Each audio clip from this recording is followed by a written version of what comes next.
khutbah Jumaat tentang vaksin. Vaksin ikhtiar yang terbaik, teks dia. Saya dah share dalam grup dia punya PDF. Apa ni, soft copy dia, saya dah share. Jadi nak ceritakan bahawa kita tak boleh biarkan diri kita diganggu. Itu yang anak Encik Satar buat lagu tu. Lindung diri, lindung semua. Jadi lagu, seronok pula orang yang mendengar. Saya tak ada seronok mana pun. Jadi seronok pula lagu-lagu tentang COVID ni. Kemudian dibahasakan pula dengan bahasa Sarawakian, kita jaga kita. Kami, dah bunyi macam itu pula.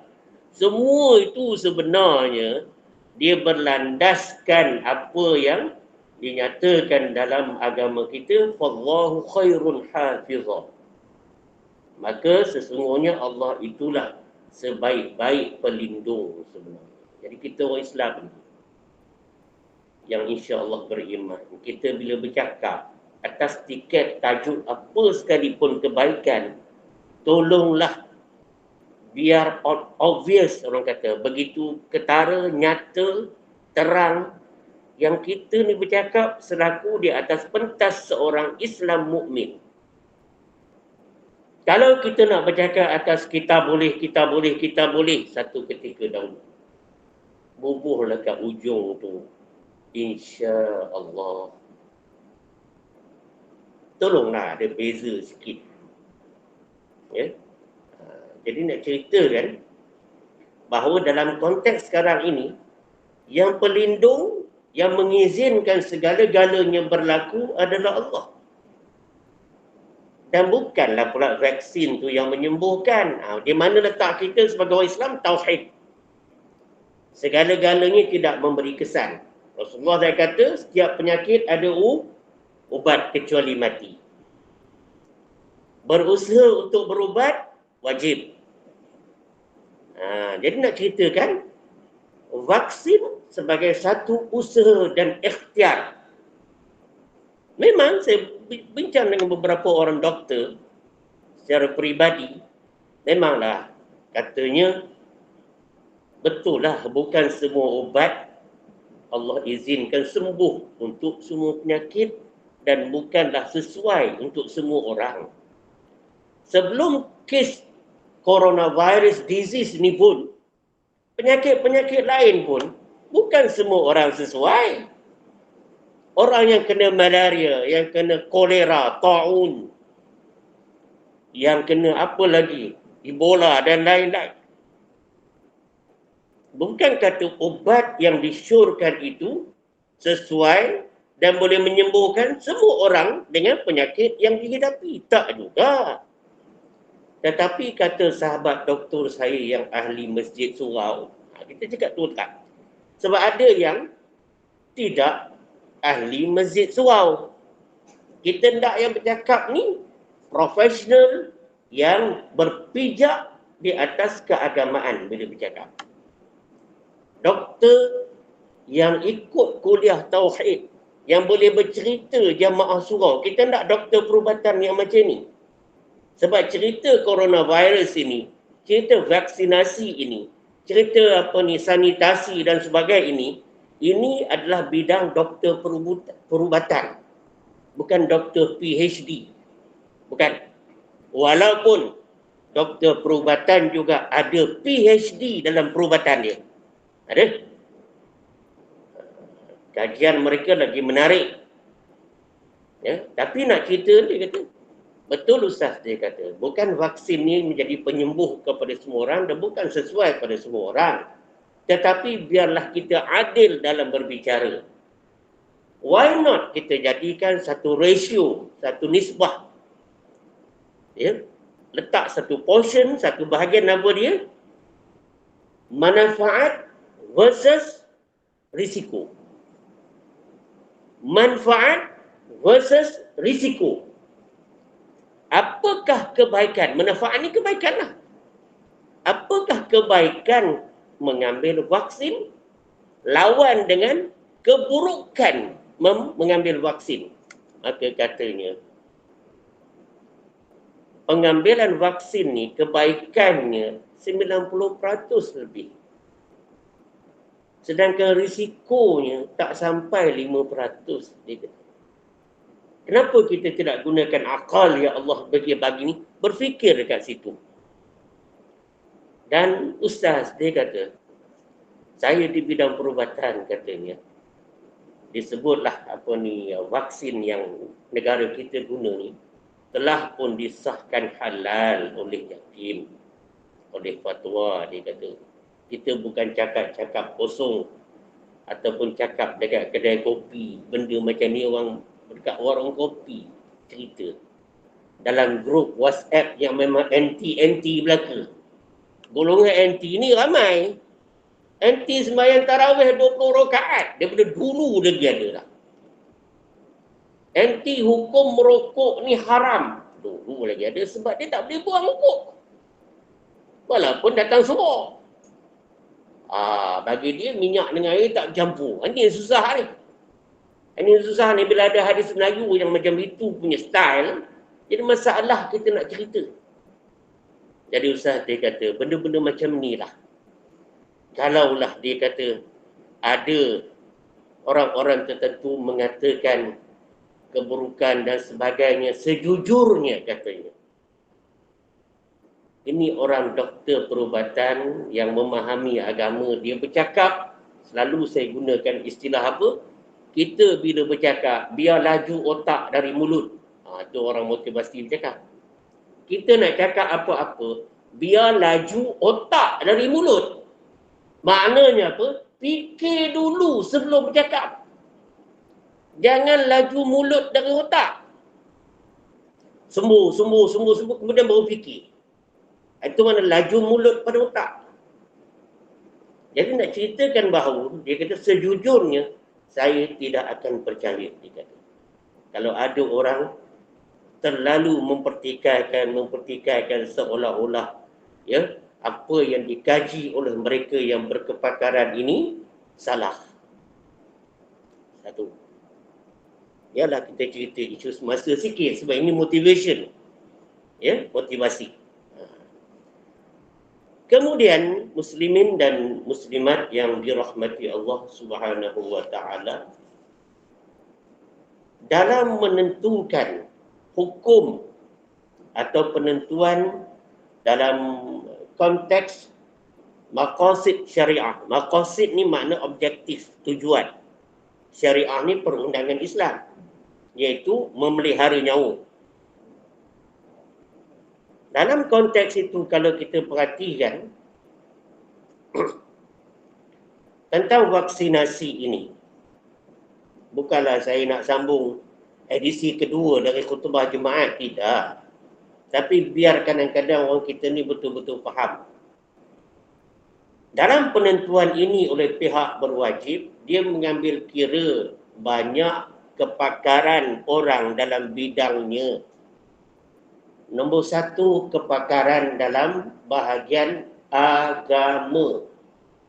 Dia ambil kira. Ya. Apa dia?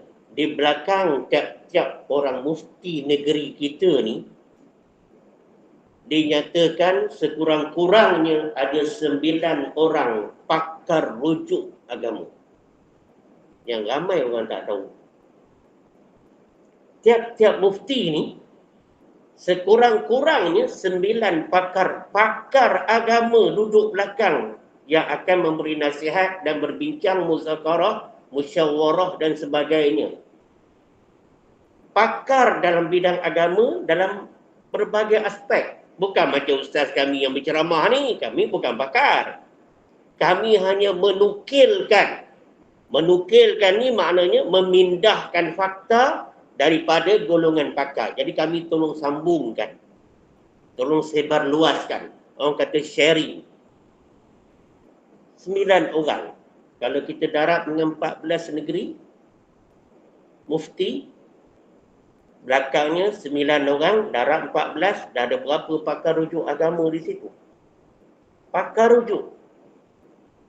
Bila dekat 2 tahun yang lalu bila perkara ini menjadi pandemik. Pandemik ni menular, wabak. Orang Indon kata wabah, sebenarnya wabak. Wabak Arab tu. Mereka ni berbincang dan sebelum berbincang mereka telah membuat kajian. Telah berbincang dengan ulama-ulama di peringkat antarabangsa. Sahabat saya, Senator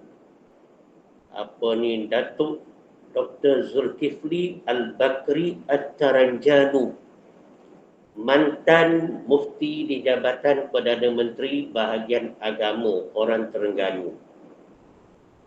Waktu tu beliau menjadi mufti di Menteri Agama di Jabatan Perdana Menteri masa itu. Kita bukan nak cakap dalam konteks kerajaan mana yang memerintah. Kita bercakap tajuknya apa. Jangan kita jadi macam setengah orang lagi. Apa saja yang kerajaan buat, nak bangkang je. Come on baby. Be fair lah. Kalau kita, tu kata orang motivasi, kita sebelum nak blame others, sebelum kita nak caci, cerca orang, nak memperlekehkan orang, cuba kita letak diri kita di tempat orang itu. Apa kita buat agak-agak ni? Ke makan gaji buta je kita ni. Yang orang tu buat, frontliners, backliners, semua main peranan. Kita duk nampak frontliners, doktor, ATM, polis dan sebagainya saja. Kita lupa backliners yang keluar data dan fakta ni, figura ni. Berapa belas ribu ni dah sembuh lah apa yang semua ni. Yang masuk ward, yang pakai bantuan oksigen. Ini ada orang kita cerita kedai kopi dalam WhatsApp group dia kata ni mengarut rekaan. Astaghfirullahalazim. Awak adalah amalan kurang, dosa banyak, mokok tak boleh berhenti, kuliah tak berapa nak duduk. Kemudian kita blame orang yang buat kerja di bidang dia. Cubalah lebih adil kita yang sujud 5 kali sehari semalam yang wajib ni. Kadang-kadang yang ramai backliners ni, yang di balik tabir ni, ya, yang dikata ansang ni, yang kita tak nampak ini, kerja mereka kita tak tahu. Seawal 4 pagi mereka sudah mula bertugas.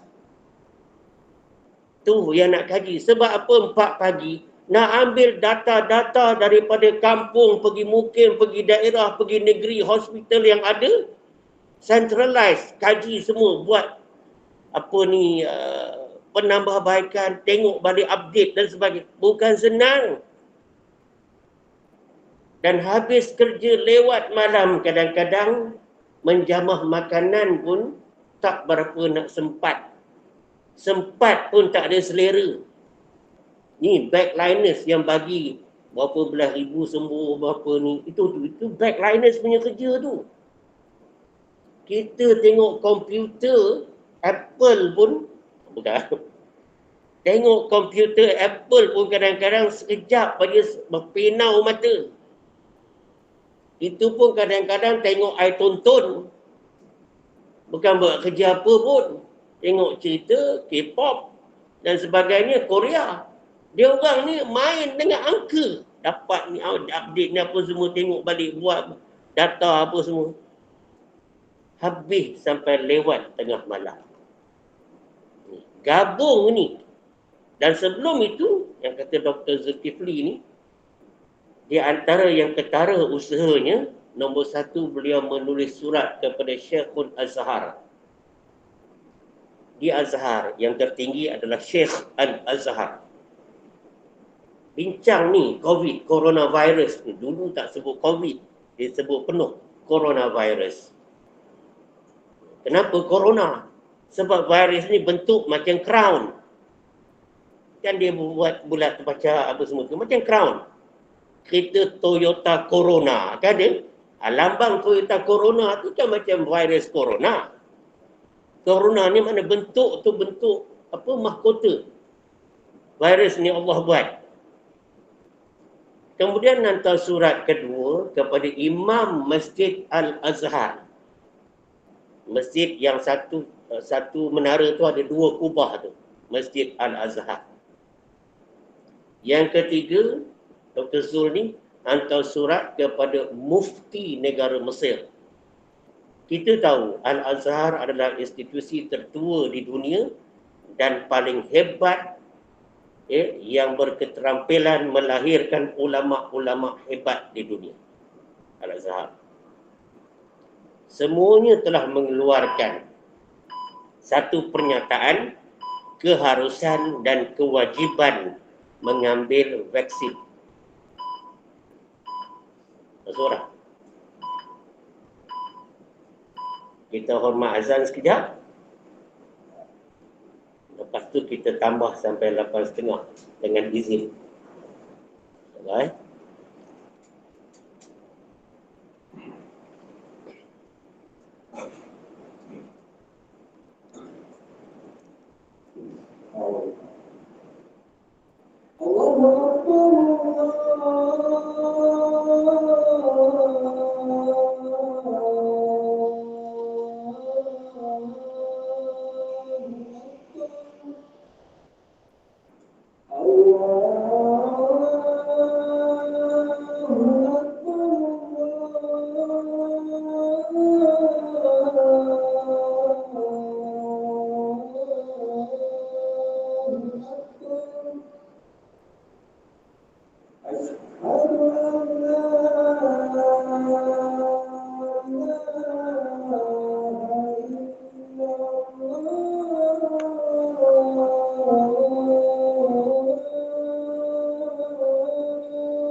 Bismillahirrahmanirrahim. Dengan izin kita sambung sedikit lagi. Jadi pakar-pakar dalam bidang keagamaan ini yang kita istilahkan sebagai golongan agamawan ini, mufti dan pakar-pakar agama di setiap negeri ini, ya, kemudian merancang satu perjumpaan dengan pihak KKM, Kementerian Kesihatan Malaysia, yang terdiri daripada doktor-doktor perubatan, kemudian saintis dalam bahagian virus, sebab virus ni pekerjaan saintis, macam juga angkasawan, itu saintis. Jadi yang nak cerita tentang virus ni, kena perubatan campur saintis bahagian virus, bukan doktor gigi. Apa lagi doktor haiwan. Tak layak bercakap sebab itu bukan bidang kepakaran. Ustaz pun, ada ustaz dia tak boleh cakap bab-bab Al-Quran, bacaan ni sebab bukan bidang dia. Ya? Engineer, arkitek pun, ya, untuk membuat bangunan yang tinggi, kena yang betul-betul qualified. Bukan boleh mana kontraktor kampung yang dia punya lesen pun pinjam orang lain punya, tak kira lah kelas apa pun kontraktor. Tu yang 2 minggu tu rumah sengit sebelah. Sebab bukan berkepakaran. Apatah lagi hanya nak bersembang dalam WhatsApp group, nak menyalahkan orang. Bersembang dekat kedai kopi walaupun dah boleh dine in, nak sembang benda-benda yang bukan bidang kita ni, cari dosa kering je. Jadi mereka ni berjumpa dan doktor-doktor ni dengan saintis ni, dia plus yang katakan unsung heroes tadi tu. Ya. Hero-hero yang tidak didendangkan. Inilah backliners, unsung heroes ini. Yang duk kerja keluarkan fakta tu. Buat pertemuan yang dihadiri oleh MKN, Majlis Keselamatan Negara. Berjumpa 3 kelompok ni untuk menentukan hukum vaksin ini. Pakar-pakar agama bertanya kepada berkepakaran dalam bidang rawatan, perubatan virus dan sebagainya. Sebab ini adalah arahan dalam agama. Nabi sendiri menyatakan kamu adalah lebih tahu di zamanmu. Lebih kurang itulah. Aukamakal. Nabi SAW satu ketika dalam keadaan keuzuran, masa itu hidup bersama dengan Sayyidatuna Aisyah radhiyallahu anha. Nabi sakit. Kemudian Nabi diziarah oleh beberapa orang perawat-perawat. Dan ada di dalam perawat itu orang yang bukan Islam atau belum Islam. Ya? Mereka memberikan cadangan, saranan ubat-ubat ini untuk diambil oleh baginda Nabi SAW. Dan Nabi menerima. Pendapat itu Nabi terima. Bagi tahu Aisyah, kita terima. Maknanya Nabi mengiktiraf. Ya? Maknanya menerima sekiranya perkara yang dibincang tu oleh orang yang di dalam bidangnya. Nabi terima. Jadi ini menunjukkan bahawa Islam itu dia adil. Islam itu dia universal, menyeluruh. Islam itu dia mengambil kira. Islam itu bukan busybody. Islam itu dia ambil berat. Ni cerita ni. Kemudian barulah dikeluarkan fatwa tentang vaksin ini. Datang kita dah dapat rumusan, kita condemn. Yang kita ni nobody. Bukan siapa-siapa pun kita ni. Datang surau pun tak penuh 5 kali. Dulu riuh tak boleh datang surau. Kita melalak dalam media sosial. Tak boleh pergi masjid lah pun. Padahal yang cakap tu tak pergi masjid surau pun. Tak boleh pergi sembahyang Jumaat lah. Tak boleh datang kuliah lah. Tak pernah datang pun. Kuliah dah ada pun tak pernah datang. Yang cakap banyak lah. Yang okey. Ni yang KO punya tim ni. Ni nak cerita ni. Jadi supaya kita janganlah. Kita dah lah dosa banyak zaman-zaman jahiliah dulu. Amalan kita dah lah kurang. Puasa sunat pun jarang buat. Selawat pun tak berapa nak reti. Baca pun tak berapa nak betul. Quran pun langsung jauh sekali. Baca pun dapat dosa. Tiba-tiba kita nak tambah dosa kering. Ya, kita mempertikaikan orang lain dengan bidang kepakaran dia. Tiba-tiba kita lebih pandai pada orang lain. Oh, jangan. Tolonglah.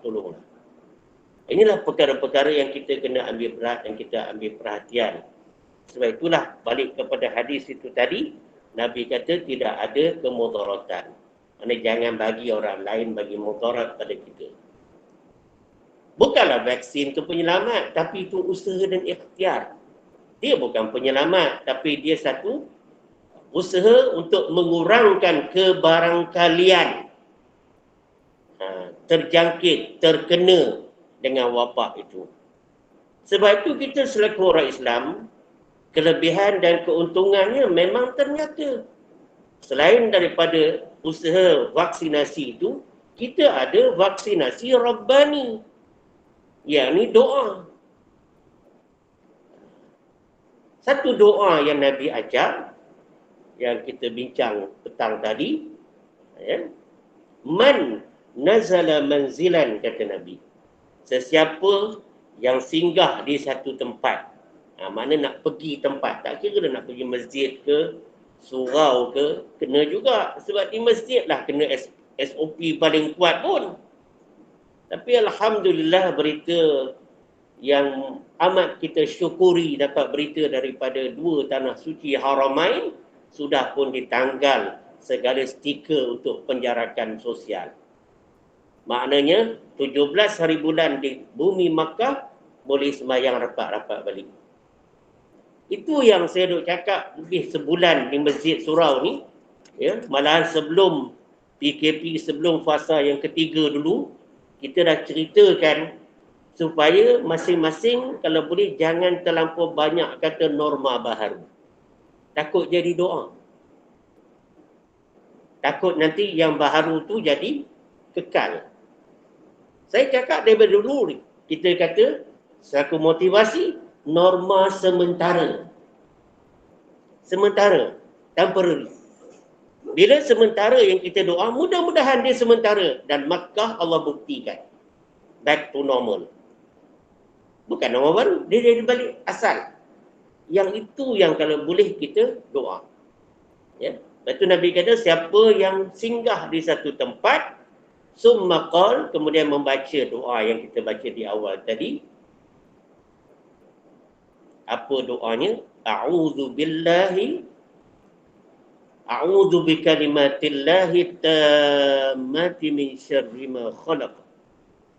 Doa tu ada dalam Al-Surah. Aku berlindung dengan kalimah-kalimah Allah yang sempurna daripada kejahatan yang dia ciptakan. Segala-galanya milik Allah. Sebab iblis laknatullah pun minta pada Allah. Cuma dia tak boleh tewaskan hamba Allah yang ikhlas. Tapi dia minta juga. Ya? Jadi maknanya, siapa yang baca doa ini, kata Nabi SAW, lam yudarrahu syai'un. Tidak akan memberi mudarat sedikit pun kepada orang yang baca ni, kalau dia pergi mana-mana, pergi pasar ke, pergi kedai mana-mana ke, hatta yartahila min manzilihi zalik, sehinggalah dia meninggalkan tempat yang dia pergi itu. Maknanya apa? Dia dalam perlindungan Allah. Tengok, Allah yang melindungi dia. So, selain daripada usaha ikhtiar yang fizikal yang kita nampak ni, sanitize tangan dan sebagainya, kita pakai mask dan sebagainya, ya, kita jangan lupa pakaikan diri kita, pagarkan diri kita dengan doa, kerana Nabi menyatakan doa itu adalah senjata orang-orang yang beriman. Kena yakinlah, sebab benda ni ada pada orang Islam ya, tidak ada pada orang lain. Doa itu Nabi baca, Allah akan pagar diri kita, Allah akan pelihara diri kita. Tak kiralah apa. Kenapa? Daripada min syarri ma khalaq, daripada kejahatan yang dia ciptakan. Kejahatan ni daripada mana? Makhluk-makhluk Allah. Tak kiralah manusia ke, jin ke, apa juga sekalipun, Allah akan pelihara orang yang membaca doa tadi. Ayuh, maknanya dalam menangani perkara-perkara macam ini, kita yakini Allah yang menjadikan segala-galanya, Allah yang memberi kesan, Allah juga yang boleh cabut benda ini daripada bumi ini. Dan akhirnya, ujian yang Allah beri ini adalah selalu kita muhasabah diri. Kita banyakkan istighfar, kita banyakkan bersolawat. Teruskan amalan-amalan yang sudah biasa kita perkemaskan lagi, istiqamahkan lagi dengan penuh yakin. InsyaAllah Allah pelihara kita dan sama-sama kita terus berdoa. Jangan lupa dalam doa lepas sembahyang kita baca doa. Tadi pun Imam Rahim dah baca. Ya, Allahumma inna na'udzubika minal baras wal junun wal juzam wa min sayyi'il asqam. Wa min sayyi'il asqam itu, dalam itu masuk penyakit-penyakit yang berbahaya. Jadi kita baca doa tu, Nabi ajar doa tu. Pas setengah tempat saya sedih. Ada imam-imam yang kita dah bagi ceramah pun, bila dia jadi imam tak baca juga. Maknanya apa? Tak biasa. Doa ni jangan main-main. Dia bukan boleh tuk-tuk tu buat. Jatuh doa makan kerang. Jadi benda ni nak kena biasa baca ni. Itu kadang-kadang geram juga. Kita suruh baca, dia tak baca juga. Nak ceritakan. Jadi doa ni sesuai bukan zaman PKP COVID, bukan. Sepanjang hidup kita, bacalah doa ni. Ini apa? Nak pelihara daripada penyakit-penyakit berbahaya. InsyaAllah. Itu saja. Terima kasih untuk malam ni. Dan mudah-mudahan sama-sama kita muhasabah diri. Sama-sama kita tarbiyah adik-adik keluarga kita khasnya. Dan mengingatkan sahabat-sahabat kita. Supaya keadaan-keadaan yang berlaku ni kita ambillah iktibar dan ibrah pengajaran. Supaya kita insafi kesilapan kita yang lalu. Kita perbaiki diri kita supaya hari ini kita lebih baik daripada semalam, insyaAllah. Allahu a'lam. Yang baik daripadanya silap zaman saya sendiri. Wabillahi taufiq wal hidayah. Wassalamualaikum warahmatullahi wabarakatuh. Bismillahirrahmanirrahim. Allahumma arhamna bil Qur'anil Karim waj'alhu lana imaman wa nuran wa hudan wa rahmah. Allahumma dhakkirna minhu ma nasina wa 'allimna minhu ma jahilna warzuqna tilawatahu ana al-layl wa atraf an-nahar. واجعله لنا حجة يا رب العالمين. اللهم فقهنا في الدين وعلمنا التأويل واهدنا صراطك المستقيم والحمد لله رب العالمين. سبحان الله وبحمده سبحانك اللهم وبحمدك أشهد أن لا إله إلا أنت أستغفرك وأتوب إليك. بسم الله الرحمن الرحيم. والعصر إن الإنسان لفي خسر إلا الذين آمنوا وعملوا الصالحات وتواصوا بالحق وتواصوا بالصبر. صدق الله العظيم. الله أعلم.